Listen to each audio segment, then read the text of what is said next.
Hello friends. मैं आप सभी का स्वागत करता हूं आपके अपने यूट्यूब चैनल स्मार्ट सॉल्यूशन पर। आज हम अरिथमेटिक का नेक्स्ट टॉपिक करने जा रहे हैं ट्रेन। देखो ट्रेन अभी इससे पहले वाली जो वीडियो बनाई थी वो मैंने बनाई थी टाइम स्पीड एंड डिस्टेंस की, और जो ट्रेन है वो भी टाइम स्पीड एंड डिस्टेंस पे डिपेंड करता है। देखो मैंने बताया था कि डिस्टेंस क्या होता है। हमारा डिस्टेंस होता है स्पीड मल्टीप्लाई बाय टाइम। ठीक है, मतलब जो दूरी होती है वो क्या होती है, चाल इंटू समय। अब ट्रेन में हम पढ़े हैं केस नंबर फर्स्ट। देखो केस नंबर फर्स्ट में क्या होता है, मैंने मान ली ये मेरी कोई ट्रेन है। ठीक है, मैंने मान ली ये मेरी कोई ट्रेन है, ये किसी स्पीड एस से चल रही है। ठीक है, ट्रेन चल रही है तो उसकी कोई स्पीड भी होगी, स्पीड एस। और मैंने लेंथ मान ली ट्रेन की, ये लेंथ होगी एल। ठीक है, या आप ऐसे मान लो कि एल टी क्या होता है, लेंथ ऑफ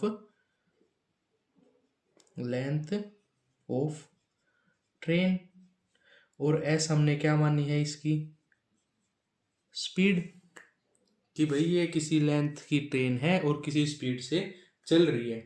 देखो अगर आपको बोला जाए कि ये जो ट्रेन है ना, ये किसी आदमी को, मतलब खड़े हुए आदमी को, या किसी पोल को, जैसे पोल खड़ा है, ठीक है, या किसी पेड़ को।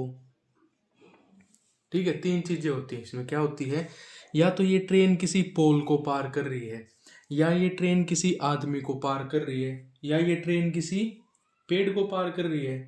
तो ट्रेन के द्वारा जो तय की गई दूरी होगी ना वो क्या होगी, ये बताओ। देखो ट्रेन ये यहाँ खड़ा है, जैसे कोई आदमी खड़ा है, आप या ये मान लो कि कोई भी पोल है या कोई भी ट्री है, कोई भी पेड़ खड़ा है, तो ट्रेन जब उसको क्रॉस करके जाएगी तो वो कितना डिस्टेंस कवर करेगी, तो डिस्टेंस वो कितना कवर करेगी, लेंथ ऑफ ट्रेन खुद की लेंथ कवर करेगी। देखो मान लो ट्रेन जो है वो किसी स्पीड से चली, उसकी कोई लेंथ थी। ठीक है, उसने किसी भी आदमी को या पोल को या किसी भी पेड़ को अगर क्रॉस किया तो उसकी लेंथ कितनी होगी, लेंथ तो उसकी खुद की ट्रेन की ही होगी, कि भाई उसने इतनी लेंथ कवर की। और स्पीड क्या हो जाएगी, स्पीड भी उसकी ट्रेन की हो जाएगी, स्पीड ऑफ ट्रेन। ठीक है, और कितने टाइम में कवर करेगी, वो हो जाएगा इंटू टी। देखो मैंने बताया था डिस्टेंस क्या होता है, स्पीड इंटू टाइम। तो यहाँ उसने कितना डिस्टेंस कवर किया, लेंथ ऑफ ट्रेन, ठीक है, speed of train into time. ये होता है हमारा केस नंबर फर्स्ट, आपको ये याद रखना है। ठीक है, केस नंबर फर्स्ट क्या होता है, देखो कोई ट्रेन है, ट्रेन की अपनी एक लेंथ होगी, एक लंबाई होगी, किसी स्पीड से चलेगी। अगर क्वेश्चन में बोला जाए कि वो किसी पोल को पार कर रही है, या वो किसी आदमी को पार कर रही है, या वो किसी पेड़ को पार कर रही है जो कि एक जगह खड़े हैं, तो वो जो डिस्टेंस होगा ना वो हमने किसका लेना है, ट्रेन की लेंथ लेनी है। ठीक है, बाकी फॉर्मूला सेम है, डिस्टेंस क्या होता है, स्पीड इनटू टाइम, ट्रेन की लेंथ, ट्रेन की स्पीड, और उसके द्वारा जितना टाइम लिया गया वो। ठीक है, अब हम इसके एक दो एग्जाम्पल देखते हैं। देखो इसका एग्जाम्पल क्या है, एग्जाम्पल देखो, इसने बोला एक 200 मीटर की लॉन्ग ट्रेन है, is running at a speed of 30 kilometre per hour, how long will it take to cross a person standing near railway line. ठीक है उसने क्या बोला, लेंथ ऑफ ट्रेन कितनी दी हमें, 200 मीटर। ठीक है, क्या कर रही है, चल रही है किस स्पीड से, 30 किलोमीटर पर आवर की स्पीड से। वो कितना टाइम लेगी, टाइम निकालना है, किसको क्रॉस किया है, एक आदमी को जो कि रेलवे लाइन के पास खड़ा है। तो मैंने अभी बताया था डिस्टेंस क्या होता है, स्पीड इनटू टाइम। ठीक है, डिस्टेंस में क्या लेंगे हम, length of train 200 metre, speed कितनी दे रखी है, देखो 30 किलोमीटर पर आवर दे रखी है, यहाँ मीटर में है, मैं इसको मीटर में चेंज कर लूँ। मैंने पहले समझाया था कि अगर हम किलोमीटर से मीटर में जाएंगे तो 5/18 का गुणा करेंगे इंटू टाइम टी, हमें टाइम निकालना है। तो टाइम क्या हो जाएगा, 200 गुणा 18/30 गुणा 5। ठीक है, आप ऐसे कर लो, 5 चौक 20, ये आ गया 40, जीरो से जीरो, और 3 छीक 18, और 6 चौक हमारा आ जाएगा 24 सेकंड, क्योंकि हम मीटर से लेके चल रहे हैं, मीटर पर सेकंड में। तो हमारा आंसर क्या आ जाएगा, 24 सेकंड। एक एग्जाम्पल और देखते हैं इसका। अब देखो हम करते हैं केस सेकंड। देखो केस फर्स्ट क्या था, केस फर्स्ट आपको समझ में आ गया होगा। केस फर्स्ट था कि कोई ट्रेन है, वो अपनी लंबाई है उसकी लेंथ ऑफ ट्रेन, और वो किसी पोल को, किसी व्यक्ति को या किसी वृक्ष को पार कर रही है, तो उसमें बस हमें ये याद रखना है कि हम उसमें डिस्टेंस क्या लेंगे, तो उसमें हम डिस्टेंस लेंगे लेंथ ऑफ ट्रेन। ठीक है। अब दूसरी चीज़ क्या होती है, देखो मैंने माना ये मेरी ट्रेन है, ठीक है, इसकी कोई लेंथ मान ली मैंने एल टी, ठीक है, ये किसी स्पीड से चल रही है एस स्पीड से। अब क्वेश्चन में आपको बोला जाएगा ये किसी प्लेटफॉर्म को पार कर रही है, ठीक है, किसको, प्लेटफॉर्म को, या किसी ब्रिज को पार कर रही है, या किसी टनल को पार कर रही है, या किसी गुफा को पार कर रही है। ठीक है। मेरा कहने का मतलब ये है कि ये जो लेंथ ऑफ ट्रेन है, इसकी तो लेंथ है ही, लेकिन ये किसी ऐसी चीज को पार करेगी जिसकी खुद की एक लेंथ होगी। जैसे यहाँ पे मान लिया मैंने एलपी, लेंथ ऑफ प्लेटफॉर्म, या length of bridge, length of tunnel, length of गुफा, कुछ भी मान लो। इसने इसमें क्या है कि इसकी देखो, पहले तो सिर्फ एक आदमी की थी, पेड़ की थी या पोल की थी, उनकी तो कोई अपनी लेंथ होती नहीं। लेकिन अब की बार इसमें सेकंड केस में क्या होता है, ये किसी प्लेटफॉर्म को पार करती है, या किसी ब्रिज को पार करती है, या किसी टनल या गुफा को पार करती है, तो इसकी एक खुद की लेंथ होती है। तो उसमें हमें क्या याद रखना है, फॉर्मूला तो वही है, distance is equal to speed into time. ठीक है। लेकिन जो डिस्टेंस लेंगे ना हम, उसमें क्या लेंगे, length of train plus length of platform. बस ये याद रखना है, ये डिस्टेंस हो जाएगा और स्पीड इनटू टाइम, क्योंकि चल तो ट्रेन ही रही है, तो ट्रेन की स्पीड होगी, टाइम वगैरह निकालना है। आई बात समझ में। देखो लेंथ ऑफ ट्रेन तो है ही, लेकिन अब की बार जिस चीज को वो क्रॉस कर रही है ना, उसकी भी खुद की एक लेंथ है। जैसे प्लेटफॉर्म में बहुत लंबा होता है, उसकी लेंथ होती है, तो वो लेंथ ऑफ प्लेटफॉर्म जुड़ जाएगा। अगर आपको ब्रिज दे रखा हो तो ब्रिज को ऐड कर देना उसकी लेंथ को, टनल दे रखा हो तो टनल की लेंथ को। ठीक है। ये होता है हमारा कंसेप्ट नंबर सेकंड। जैसे देखो हम इसका एक एग्जांपल देखते हैं। इसने क्या बोला है, the train is running at a speed of 80 kilometre per hour if the length of train is 125 metre, how much time it will take to cross a 75 metre long bridge. ठीक है। देखो distance, speed into time, सिर्फ एक ही formula है और इससे पूरा chapter complete हो जाएगा। देखो डिस्टेंस मैंने बताया था कैसे लेंगे, लेंथ ऑफ ट्रेन कितनी दे रखी है, 125 मीटर। ठीक है। एक किसको क्रॉस करती है, ब्रिज को, जिसकी लेंथ है 75 मीटर, तो दोनों का डिस्टेंस ऐड। अब ये चीज याद रखना, ये मीटर में है, 80 क्या है, किलोमीटर पर आवर, तो किलोमीटर पर आवर से मीटर पर सेकंड में जाएंगे, 5/18 इंटू टाइम। टाइम हमें निकालना है। अब ये कितना हो जाएगा, 5 और 5 10, 7 और 2 और 1 10, ये हो गया आपका 200। ठीक है। मल्टीप्लाई बाय 18, यहाँ आ जाएगा 80 इंटू 5, ये हमारा क्या आ जाएगा, टाइम आ जाएगा। अब सोल्व कर लो, 5 चौक 20, 40, 40 दूनी 80 और 2 नीम 18, तो टाइम क्या आ गया हमारा, 9 सेकेंड, क्योंकि हम मीटर में लेके चले थे। ठीक है। आया समझ में। एक एग्जाम्पल और देख लेते हैं। अगला एग्जाम्पल क्या है, a train of 250 metre length, train की लेंथ, लेंथ ऑफ ट्रेन दे दी 250 metre, crosses a platform, length of platform दे दी 150 मीटर, 16 सेकंड में, तो स्पीड बतानी है। ठीक है। देखो 250 प्लस 150, ये तो हमारा आ गया डिस्टेंस। हमें क्या निकालनी है, स्पीड। टाइम कितना दे दिया, 16 सेकंड, ऊपर मीटर में है नीचे सेकंड में है, तो कोई दिक्कत नहीं। ऐड कर दो 250 और 50, 300, 400/16, क्या आ गया हमारा, मीटर पर सेकंड। कर दो सोल्व, 4 चौक 16, 100/4, ये आ गया 25, तो स्पीड क्या आ गई हमारी, 25 मीटर पर सेकंड। स्पीड आ गई 25 मीटर पर सेकंड। ठीक है। अब करते हैं हम केस 3। अब आता है हमारा केस नंबर 3। ठीक है। Case third. देखो पहले जो दो केस बताए उनमें ये था कि एक तो ट्रेन किसी खड़े इंसान को या किसी पोल को या किसी भी वृक्ष को पार करती है, दूसरे में ये था कि वो प्लेटफॉर्म को पार करती है। अब तीसरा क्या होता है, देखो इसमें दो पार्ट होंगे, एक हमारा फर्स्ट पार्ट, एक हमारा सेकंड पार्ट। दोनों अच्छे से समझना। देखो ये है लेंथ, मतलब कोई ट्रेन है जिसकी लेंथ है एल टी। ठीक है। ये एस टी स्पीड से चल रही है, मतलब स्पीड ऑफ ट्रेन। यहाँ भी हमने एक ट्रेन बना ली जिसकी लेंथ हमने दे दी एल टी। ठीक है। इसकी भी स्पीड है, अपनी स्पीड से चल रही है एस टी। अब यहाँ पे क्या है, एक आदमी खड़ा है, पहले खड़ा ही कर लेते हैं उसको, एक आदमी ऐसे खड़ा है, ठीक है। अब पहला केस हमारा यही था कि ये लेंथ ऑफ ट्रेन थी और एक आदमी खड़ा था, लेकिन अब हम क्या करेंगे, इस आदमी को चला देंगे। एक बार ये चलता है उस तरफ मुंह करके, एक बार ये चलता है इस तरफ मुंह करके, ठीक है। देखो ट्रेन तो हमारी इसी डायरेक्शन में जाएगी। एक बार ये चलता है ट्रेन की डायरेक्शन में कि ट्रेन के आगे आगे जा रहा है, एक बार चलता है अपोजिट डायरेक्शन में। देखो यहाँ क्या आएगी, सेम डायरेक्शन, यहाँ होगी हमारी सेम डायरेक्शन, ठीक है। यहाँ क्या होगी हमारी अपोजिट डायरेक्शन। ये क्या है, स्पीड ऑफ मैन, ये क्या है स्पीड ऑफ मैन। इसमें हमारा क्या लगता है, रिलेटिव स्पीड लगती है, ठीक है।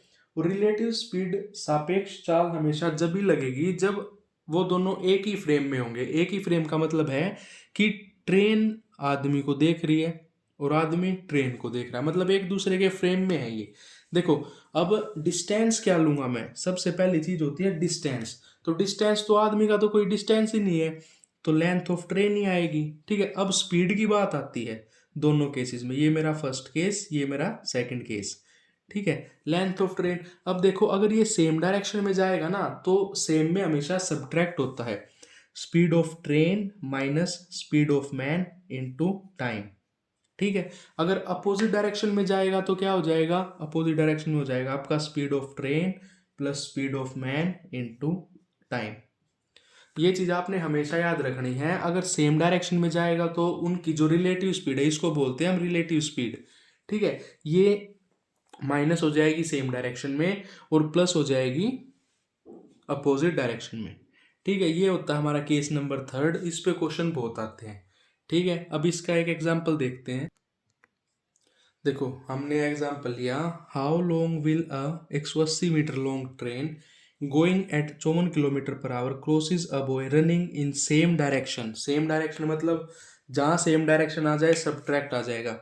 180 मीटर की ट्रेन है, ठीक है। ट्रेन की लेंथ है 54 किलोमीटर और उसकी है, लड़के की है 9 किलोमीटर पर आवर। सेम में होगा तो 54 माइनस 9, ठीक है, इंटू टाइम निकालना है। अब देखो ये किलोमीटर पर आवर में है तो 54 में से 9 गए, हमारा आएगा 45। मीटर पर सेकंड में करेंगे 5/18 इंटू टाइम, ये किसके बराबर आ गया 180 के।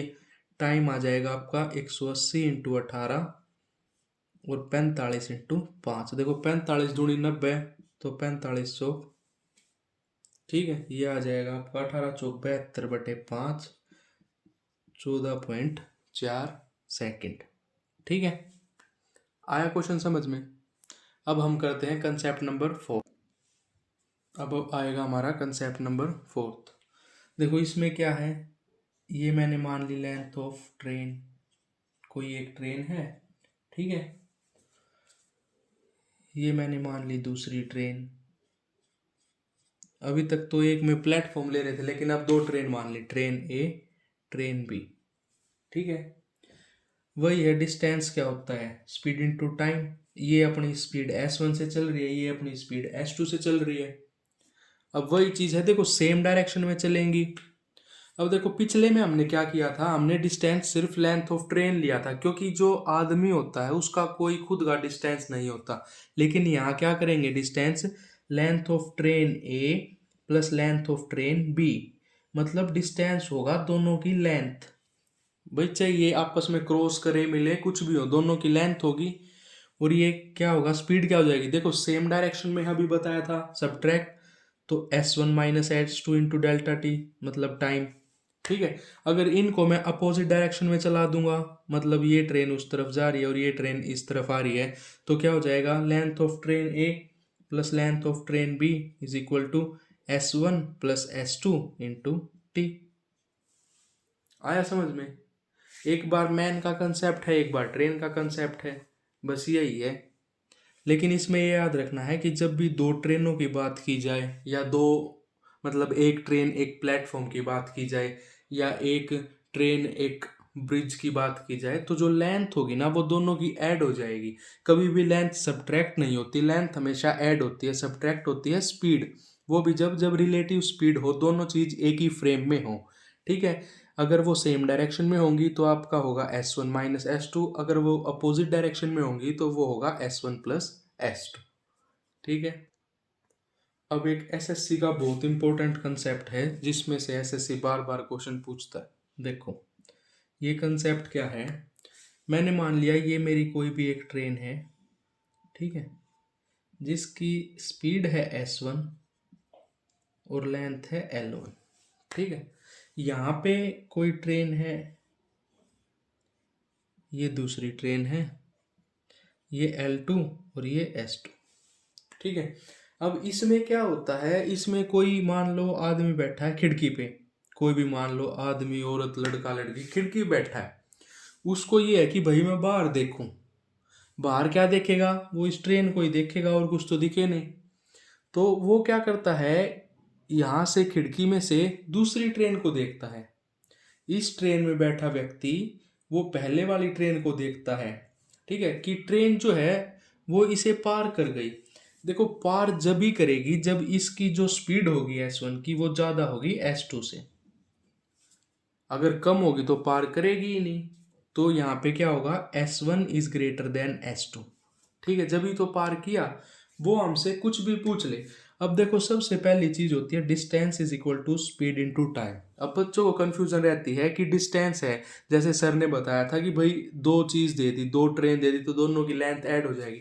लेकिन देखो इस ट्रेन ने इस ट्रेन को क्रॉस नहीं किया। एग्जामिनर हमें बोलेगा कि इसमें बैठा एक व्यक्ति देख रहा है कि वो ट्रेन इस व्यक्ति को पार करके चली गई, तो इसकी तो कोई लेंथ है ही नहीं। तो लेंथ हम किसकी लेंगे, पहले वाली ट्रेन की, जो पार करके जाएगी हमेशा उसकी लेंथ लेंगे। ठीक है, और स्पीड इनटू टाइम। अब फिर भाई बात भाई स्पीड, खाली स्पीड लेंगे या रिलेटिव स्पीड लेंगे। अब देखो लेंथ तो हम इसकी लेंगे, ठीक है, लेकिन क्रॉस करके जाएगी वो सेम डायरेक्शन में, सेम में ही तो जाएगी, अपोजिट में तो क्रॉस कर ही नहीं सकती, उसको दिखे ही नहीं अपोजिट में। तो सेम में जाएगी तो सब्ट्रैक्ट होता है। S1 ज़्यादा थी, उसमें से S2 हमने घटा दी, गुणा T टाइम। ठीक है, क्वेश्चन ऐसा दे देगा कि इसकी लेंथ दे देगा, स्पीड 1 स्पीड 2 दे देगा, इसकी कोई लेंथ नहीं देगा दूसरी ट्रेन की। अब बच्चा ये सोचेगा कि दूसरी ट्रेन की तो लेंथ ही नहीं दी, वो लेंथ के पीछे पड़ा रहेगा। लेकिन इसमें हमेशा ये चीज़ याद रखनी है कि जो ट्रेन इसको क्रॉस करके जाएगी ना, इस आदमी को, जिस ट्रेन को ये देख रहा होगा, हमें उस ट्रेन की लेंथ लेनी है डिस्टेंस में। ठीक है, स्पीड हमने रिलेटिव लेनी है और टाइम हमारा। अब एक लास्ट कंसेप्ट रहता है हमारा एक्सीडेंट। ठीक है,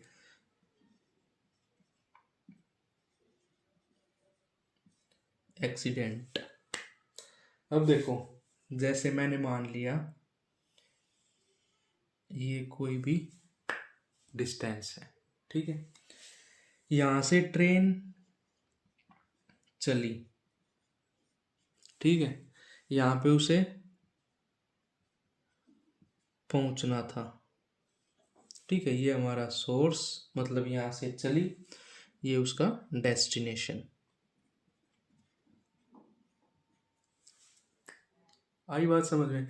यहां से ट्रेन चली, यहां उसे पहुंचना था, इतना हमें क्वेश्चन में देगा।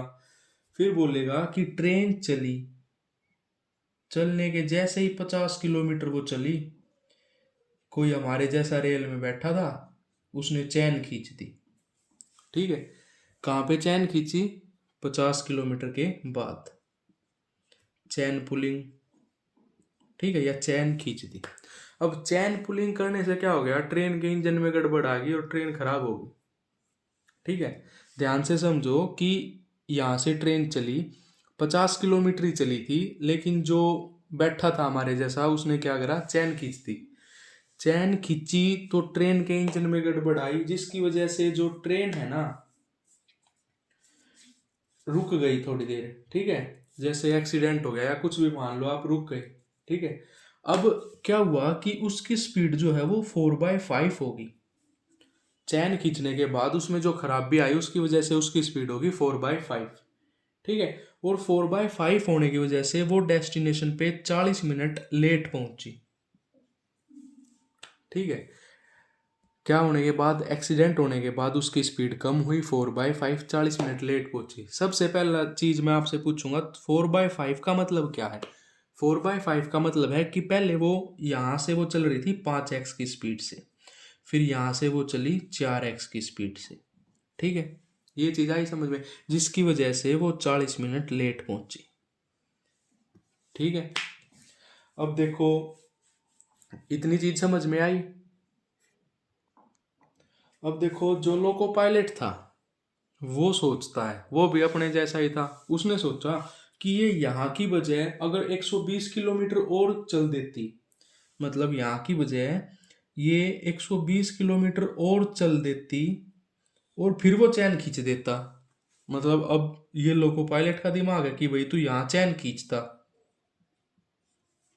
कि 120 किलोमीटर और चलती और तू यहाँ जाके चैन खींचता, तो हम बस 10 मिनट लेट पहुंचते। हम कितना मिनट लेट पहुंचते? 10 मिनट लेट पहुंचना तो है ही, पर उसने 50 किलोमीटर पे खींच दी तो हम 40 मिनट लेट हो गए। लेकिन लोको पायलट सोच रहा है कि अगर वो 120 किलोमीटर बाद खींचता तो मैं खाली 10 मिनट ही लेट होता। ठीक है, तो मेरे को ये बता दो टाइम डिफरेंस क्या होगा। टाइम डिफरेंस कितना होगा? देखो यहाँ से 40 मिनट लेट पहुंच रहे थे, यहाँ से 10 मिनट लेट, टाइम डिफरेंस कितना? 40 माइनस 10, 30 मिनट का ही टाइम डिफरेंस आया। अब एक चीज सोचो, अगर वो यहाँ अपनी चैन खींचता तो ये भी 5x थी, तो ये भी 5x पे ही चलती, फिर खींचने के बाद 4x चलती। ठीक है, तो डिफरेंस सिर्फ किस में आया? इसमें आया, 4x और 5x में। ठीक है, और कितने किलोमीटर का आया? 120 किलोमीटर का आया। डिस्टेंस क्या होता है? Speed into time. डिस्टेंस कितना था? 120 किलोमीटर। कितना? ये 5x, ये 4x, वही x y by x minus y, नीचे आ जाएगा 5x माइनस 4x एक्स, और इंटू टाइम। टाइम कितना? 30 मिनट, तो 30/60। ठीक है, यहाँ से हम x निकाल लेंगे, अपना 5x निकालेंगे क्योंकि हमारा डिस्टेंस कितना है? 5x ही है। ठीक है, 5x निकाला हमने 60 किलोमीटर पर आवर। ठीक है, 5x कितना आया? 60 किलोमीटर पर आवर। अब देखो टोटल डिस्टेंस अगर हमसे पूछा जाएगा कि टोटल डिस्टेंस क्या होगा, तो आपको याद रखना है टोटल डिस्टेंस क्या होगा। देखो 30 मिनट में, भाई 30 मिनट डिफरेंस आया, 30 मिनट में वो 120 किलोमीटर चल पड़ी, 1 मिनट में 4 किलोमीटर, और लेट कितनी हो रही थी? 40, और 40 मिनट में कितनी चलेगी? 160 किलोमीटर। ठीक है, मतलब 160 तो यहाँ चली और 50 के बाद उसने चैन खींची थी, तो कितना हो जाएगा? 210 किलोमीटर। ठीक है, बहुत अच्छे से समझाया मैंने ये। ठीक है, अगर नहीं समझ में आना आया तो एक बार वीडियो को दोबारा देखना। देखो ये 6 कंसेप्ट थे ट्रेन चैप्टर के, बस सिर्फ ये 6-7 कंसेप्ट ऐसे हैं, अगर आपको ये कंसेप्ट पता होगा तो आप किसी भी एग्जाम में आपका क्वेश्चन गलत नहीं होगा। अगर आपको कंसेप्ट अच्छे लग रहे हो, वीडियो अच्छी लग रही हो, तो वीडियो को लाइक करें और चैनल को सब्सक्राइब करें। धन्यवाद।